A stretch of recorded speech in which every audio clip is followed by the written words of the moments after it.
ઓ કમલેશ, જમવાનું બની ગયું છે, જમી લો ને, ચલો ને. હા જમવા આવું છું. ઠીક હે. શેનું શાક બનાવ્યું છે આજે?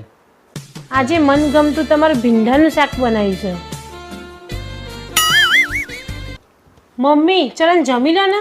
હો શેનું શાક બનાવ્યું? આજ તો તમારા છોકરાનું ભાવતું ભીંડાનું શાક બનાવ્યું છે. હા ચાલો હું આવું. હા. કેવી સંસ્કારી વહુ મળી છે મને તો. A few moments later. એ કમલા, ખબર પડતી નહીં ખાવા બેવાની, ઘડીએ ઘડીએ તમને બોલાવવાના આવે ને, ફટાફટ જમવા બેસી જવાનું હોય. અરે આવશું પણ 5 વર્ષમાં લગ્ન પછી કેટલી બદલે છે. નકરી રાડો નાક કરે છે.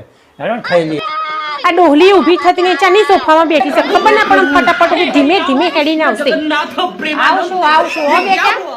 આ જો તો 5 વર્ષમાં વહુ કેવી બદલી જાય, કેવી ડાઈ વાતો કરતી, અને હવે છે ને તે કૂતરાને પણ આવ આવ આવ કરે છે.